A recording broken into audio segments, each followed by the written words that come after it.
জীবনে প্রথমবার বানালাম আস্ত মুরগির গ্রিল, তা আবার গ্যাসের চুলায়। প্রথমে আমি একটা আস্ত মুরগি নিয়ে নিব ব্রয়লার, তার মধ্যে চিনি নিয়েছি।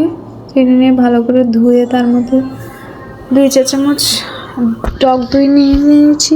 তারপর গুঁড়ো মরিচের গুঁড়ো 1 চামচ, তারপর হচ্ছে গরম মশলা চামচ 1 চামচ, তারপর জিরার গুঁড়ো 1 চামচ, আদা রসুনের পেস্ট 1 চামচ, তারপর সয়া সস 1 চামচ দিয়ে নেব,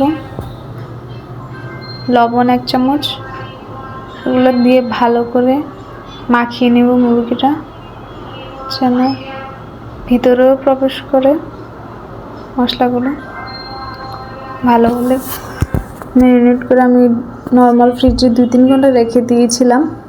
তারপর গ্রিলের একটা স্ট্যান্ড নিয়ে আমি চুলায় 2-3 মিনিট প্রি হিট করে নিয়েছি হাই হিটে। তারপর মুরগিটা দিয়ে আমি বল দিয়ে ঢেকে দেব। এরকম করে আমি 3 মিনিট পরে পরে উল্টে দিব মুরগিটারে।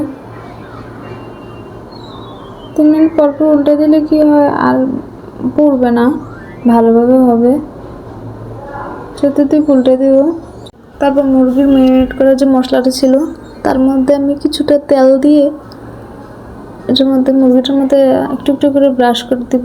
যতবার উল্টামো ততবার আমি ওই মশলাটা ব্রাশ করে দিয়েছিলাম মুরগির মধ্যে।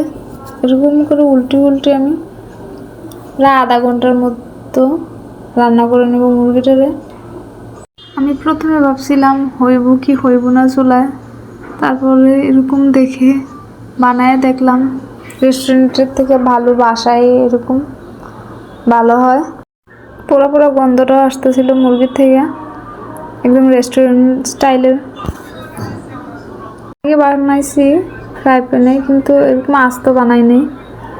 3 ঘন্টা ম্যারিনেট করে রাখার ফলে ভিতরটাও ভালো করে হয়েছিল, একদম সিদ্ধ হয়েছিল ভালো করে, কাঁচা নাই। ম্যারিনেট করে রাখলেই ভালো হয় আস্তা মুরগির ক্ষেত্রে। এরকম করে আমি উল্টে প্রায় আধা ঘন্টার মতো রান্না করে নিয়েছি। একদম রেস্টুরেন্টের মতো হয়েছে। বাসায় রুটি ছিল, রুটিতে আমরা খাইছি। কি পরিমাণ ভালো হইলে এভাবে খায় বলেন।